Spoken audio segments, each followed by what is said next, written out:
आलोक मौर्य को सलाम करती हूँ कि इतना कुछ होने के बावजूद भी उन्होंने अपने परिवार को बचाने का हर प्रयास कोशिश किया। अगर सच में साथी मिले, जीवन साथी, तो आलोक मौर्य की तरह मिले, ताकि पत्नी को सपोर्ट करके उसका सपना, हर पत्नी की ख्वाहिश होती है, उसका सपना अपना सपना समझ करके उसको आगे बढ़ाने का काम करें। तो मैं उनको बहुत सम्मान करती हूँ और हम लोग हमेशा से उनके साथ हैं और हमेशा साथ रहेंगे। अरे मैं नमन करती हूँ उस माँ की, अरे मैं नमन करती हूँ उस बेटी की जो इस सरहद के लिए कुर्बानी दी है। ना जाने ऐसी कैसी नारी शक्ति जो हमारे देश को नई दिशा दी हुई है। अरे पढ़ना है तो उन सावित्रीबाई फूलों को पढ़े, अरे पढ़ना है तो कल्पना चावला को पढ़े, मैरी कॉम को पढ़े। और सुनो उस पत्नियों की, उस पति को मैं कहना चाहूँगी, उदाहरण बनाना उन तमाम ग्रथाओं को जो ने अपने इस देश के लिए ना जाने कितनी झंडा गाड़ी है, और रोक के इस चीज़ों को ज्योति मौर्य कहानी ना बनाए। अपनी पत्नी का सम्मान देकर उसका नाम को आगे बढ़ाना है। जवाबदेही पद पे बैठ करके और इस तरह से कारनामा करना कहीं ना कहीं पूरे देश को शर्मिंदा महसूस करवाना हुआ, महिला वर्ग को शर्मिंदा महसूस करवाने का मतलब हुआ। क्योंकि एक जवाबदेही पोस्ट पे रहते हुए आपसे लोगों की ये अपेक्षा नहीं होती है, क्योंकि आप पढ़ी लिखी हैं, कानून की प्रक्रिया आप बखूबी जानती हैं, हमारा राइट्स, हमारा अधिकार क्या कहता है वो आपको बखूबी पता है। अगर आप कहते हैं लोग कि उसको पति प्रताड़ित कर रहा होगा, तो भाई आप उससे तलाक ले लेते, तलाक लेके बाहर आप मनीष दुबे से शादी कर लेते, तो कोई बात नहीं थी। प्रक्रिया है ना, संविधान आपको राइट्स दिया हुआ है, आप उसको यूज करते हैं। लेकिन आपको वो भी नहीं करना है। अच्छा। आपको समाज को दिखाना है हम पत्नी बर्ता नारी हैं, और बाहर हम गैर मर्दों के साथ रंगरलिया मना रहे हैं। जब वो नहीं उस चीज़ों को सेक्रीफाइस कर पाई, उसको लगा कि नहीं अब हम एसडीएम बन गए और मनीष दुबे के साथ हमारा उगाहीकरण शुरू हो गया, तमाम चीज़ों में सम्मिलित तो दोनों पाया गया है, चाहे उगाहीकरण की मामला हो, चाहे पैसा खोरी बाहर की लेन देनी का हो। बहुत सारी ऐसे डायरी में कोड भाषा भी पता चला है, और सारे एविडेंस के साथ जो प्रूफ आ रही है सामने, उस सब चीज़ों को देखते हुए वहाँ के गवर्नमेंट से हम मांग करते हैं कि ज्योति मौर्य और मनीष दुबे दोनों को अविलंब बर्खास्त किया जाए और उस पर कानूनी कार्रवाई हो, ताकि आने वाले समय में इस तरह का जो भी पदाधिकारी जो इस मामले पे अंजाम देते होंगे वो भी सचेत हो जाएं, और जो करने की प्रयास करते हो वो भी रुक जाएं। अच्छा, जो ये घटना हुई है तब से आम लोग जो हैं, जो अपनी बीवी को तैयारी करवा रहे थे, वो डर गए हैं। उनको डर हो गया है कि अरे बाप रे, मेरी बीवी कहीं बेवफा ना निकल जाए, मेरी बीवी मुझे कहीं छोड़ ना दे। इसीलिए 132 लोगों ने अपनी पत्नी को घर बुला लिया है, और कहीं ना कहीं इसको लेकर भी कंट्रोवर्सी हो गया है। इस पे क्या कहना चाहते हैं? देखिए, मैं उन लोगों को बस इतना कहना चाहूँगी कि एक महिला ज्योति मौर्य को आप उदाहरण नहीं बना सकते हैं। इस देश में तमाम महिलाएं हैं, उसको भी आप उदाहरण बनाइए। हमारे देश की नारी शक्ति सरोजनी नायडू, कल्पना चावला, मैरी कॉम, तमाम ऐसे, मीरा कुमारी, ऐसी तमाम महिलाएं हैं जिस देश का नाम रोशन की है, जिस देश का फतह की है। भाई आप उसकी बातें करें ना, सावित्रीबाई फूले की बातें करें ना, उसकी गाथाओं को पढ़ें ना। आप एक ज्योति मौर्य की कहानी को आप दर्शा रहे हैं, और मैं उन्हीं लोगों से ये क्वेश्चन करना चाहती हूँ कि आज जिस तरीके से समाज में या सोशल मीडिया पे ज्योति मौर्य की चर्चा चल रही है, उसी दूसरी तरफ एक और पदाधिकारी जिन्होंने अपने परिवार की खुशी के लिए उन्होंने गृह प्रवेश में उनको जाना था, आवेदन डाला छुट्टी के लिए, उनको छुट्टी नहीं मिला, उन्होंने चेयर को लात मारा, इस्तीफा फेंका, और अपनी परिवार को खुशी देने के लिए उसने नौकरी को त्याग करके अपने घर चली गई।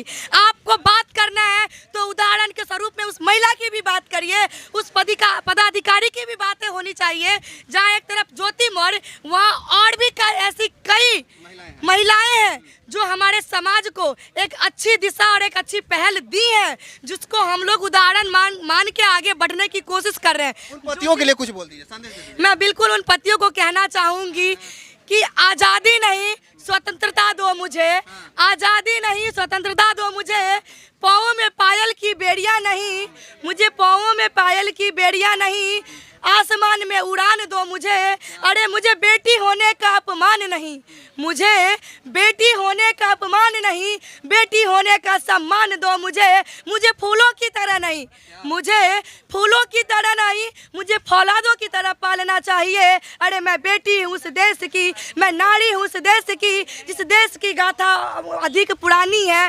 अरे मैं नमन करती हूँ उस माँ की, अरे मैं नमन करती हूँ उस बेटी की जो इस सरहद के लिए कुर्बानी दी है।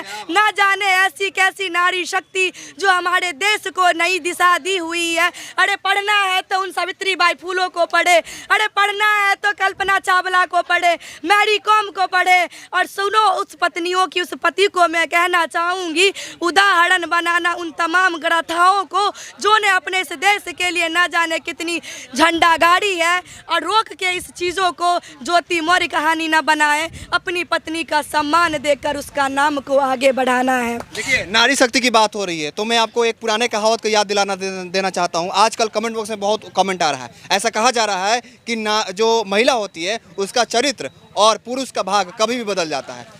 देखिए, मैं उस पुरुषों को भी कहना चाहूँगी, ऐसी मानसिकता वाले लोगों को भी जवाब देना चाहूँगी कि आप एक महिला के कारण हर महिला पे उंगली नहीं उठा सकते, चरित्र नहीं उठा सकते, चरित्र पे उंगली नहीं उठा सकते। इसलिए क्योंकि आपको देखना चाहिए कि एक माँ 9 महीना पेट में बच्चा को रख करके और उसको जन्म देती है, मतलब दूसरा जिंदगी होती है उसकी। अरे वो देवी है, 9 रूपों में उसको पूजी जाती है। अब चरित्र की बात करते हैं, चरित्र किसकी आप दिखाने चाहते हैं? उस माँ के कोख से आपकी भी पैदा हुई है, उस माँ के कोख से आपकी भी पैदा हुई है, जिस माँ ने अपनी कुर्बानी दे के आपको पैदा की है। अरे शर्म आनी चाहिए ऐसे लोगों को जो एक नारी पे, चरित्र पे उंगली उठाते हैं। अरे नारी इस देश की वही आन बान शान है जो शुरू से अपनी गाथाओं को पैगंबर की तरह लिख डाली है। आप चर्चा करें उस महिला के जो इस देश के लिए न जाने कितनी कुर्बानी दी है। तो मैं उन लोगों को यही कहना चाहूँगी कि एक ज्योति मौर्य हमारे देश के लिए भ्रष्ट नहीं बन सकती है, उसको साइड करें और समाज को नई दिशा देने की ज़रूरत है। हमारे समाज में बहुत तरह के लोग होते हैं, उस जैसे हमारे 5 उंगली है, ये उंगली एक जैसी नहीं है, तो जाहिर सी बात है समाज में एक जैसे लोग नहीं हो सकते हैं। उसमें एक ना एक कलंकित लोग ऐसे जन्म ले लेते हैं, चाहे पुरुष हो चाहे महिला हो, जो समाज को दूषित करने का काम करते हैं। तो वही एक ज्योति मौर्य है जो हमारे समाज को झुकाने का काम कर रही है, लेकिन उससे कोई झुकेगा नहीं। नारी शक्ति एकदम अपनी सीमाओं पे अडिग है, उसको देवियों का सम्मान मिला जाता है, देवी का तरह उसको पूजा जाता है, इसीलिए वो अपने में ही सम्मानित है, किसी की सम्मान से उसको ज़रूरत नहीं, सम्मानित ऊपर से ही पूजनीय होती है। मैं ये कहना चाहूँगी इस मैंने सरकार से मैं मांग करती हूँ कि जिस तरीके से बिहार हो या केंद्र हो या हर जगह महिला आयोग है, ऐसे बिहार में तो महिला आयोग भ्रष्ट है, 2019 से महिला आयोग नहीं है बिहार में। लेकिन मैं सरकार से, गवर्नमेंट से, केंद्र से मैं मांग करना चाहती हूँ कि जिस तरह से महिला के लिए महिला आयोग की गठन की गई है, उसी तरह पुरुष के लिए पुरुष आयोग का भी गठन होना चाहिए। क्योंकि अभी के समय में पुरुष भी बहुत ऐसे लोग हैं जो प्रताड़ित हो रहे हैं, वो अपनी बातें कहाँ रखेंगे। इसीलिए अभी के समय में पुरुष आयोग की होना ज़रूरी है, ताकि अपनी पीड़ा को वहाँ रखे और उनको भी न्याय मिले। बहुत ऐसे पुरुष हैं जो सुसाइड करने पे आतुर होते हैं, सुसाइड करते भी हैं, उनको न्याय नहीं मिल पाता है। तो इसीलिए उन सब चीज़ों को मैं सरकार से मांग करती हूँ कि आप पुरुष आयोग का भी गठन करें, ताकि पुरुषों की भी जांच हो, पुरुषों की भी बात हो और पुरुषों की भी बात सुनी जाए, इंसाफ मिले उनको। अच्छा, आपसे जाते जाते एक सवाल है, बस आप सुझाव लेना चाहते हैं, जो आलोक मौर्य जी हैं उनको क्या संदेश देना चाहते हैं वीडियो के माध्यम से? आप घबराइए नहीं, पूरा देश का नारी शक्ति, पूरे देश का आपके साथ जितने भी लोग हैं, पूरे देश का लोग का साथ आपके साथ खड़ा है। आलोक जी को, बिल्कुल आलोक जी को मैं सम्मान करती हूँ, जो आप जैसे पति हर लोग को मिले, ताकि महिला को सपोर्ट करे, अपने पत्नी को सपोर्ट करे, उसको सपना को अपना सपना समझ करके जिस तरीके से आलोक जी ने आगे बढ़ाया, मैं सैल्यूट करती हूँ। और मैं कहती हूँ कि अगर सच में साथी मिले, जीवन साथी, तो आलोक मौर्य की तरह मिले, ताकि पत्नी को सपोर्ट करके उसका सपना, हर पत्नी की ख्वाहिश होती है, उसका सपना अपना सपना समझ करके उसको आगे बढ़ाने का काम करें। तो मैं उनको बहुत सम्मान करती हूँ और हम लोग हमेशा से उनके साथ हैं और हमेशा साथ रहेंगे। अच्छा, ज्योति जी को क्या बोलना चाहते हैं? मैं ज्योति जी को बस इतना ही कहूँगी कि आपने जो किया बिल्कुल गलत किया, शर्मिंदा हो रही है। और ऐसी ऐसी महिलाओं को मैं यही कहूँगी कि शर्म आनी चाहिए कि आपने अपनी ना एक अच्छी माँ बन सकी, ना एक अच्छी पत्नी बन सकी, ना एक अच्छी बहू बन सकी, तुम उस समाज को क्या देती। अच्छा हुआ कि चीज़ें निकल के आई और वो उसका कुर्सी जल्दी से निकल जाए, क्योंकि जो एक अच्छा पत्नी नहीं बन सकती, अच्छा माँ नहीं बन सकती, अच्छा बहू नहीं बन सकती, वो एक समाज को क्या दे सकती थी। उससे उम्मीद ही नहीं की जा सकती है, सिर्फ वो उगाहीकरण में लगी थी। तो मैं यही कहूँगी उन तमाम महिलाओं को भी कि ज्योति मौर्य को मत देखो, मत सुनो, क्योंकि वो कलंकित, हमारे समाज को कलंकित करने का काम की है, जिसे कभी माफ़ नहीं किया जा सकता है और माफ़ी के लायक भी वो नहीं है, तो माफ़ किया ही नहीं जा सकता है। और हम लोग आलोक मौर्य के साथ खड़े हैं। देखिए प्रियंका झा जी हैं जो दरभंगा के रहने वाली हैं और सोशल मुद्दा जो होता है, ऐसे तो वे वकील हैं और साथ साथ समाज सेवा भी करते हैं और महिलाओं की आवाज़ उठाते हैं, साथ साथ पुरुषों की आवाज़ उठाती है। ऐसे में इन्होंने आलोक मौर्य जी को लेकर बात रखी। क्या सोचते हैं आप कमेंट में जरूर लिखिएगा, इस वीडियो को जरूर शेयर कीजिएगा। आपका बहुत बहुत धन्यवाद। जय हिंद, जय भारत।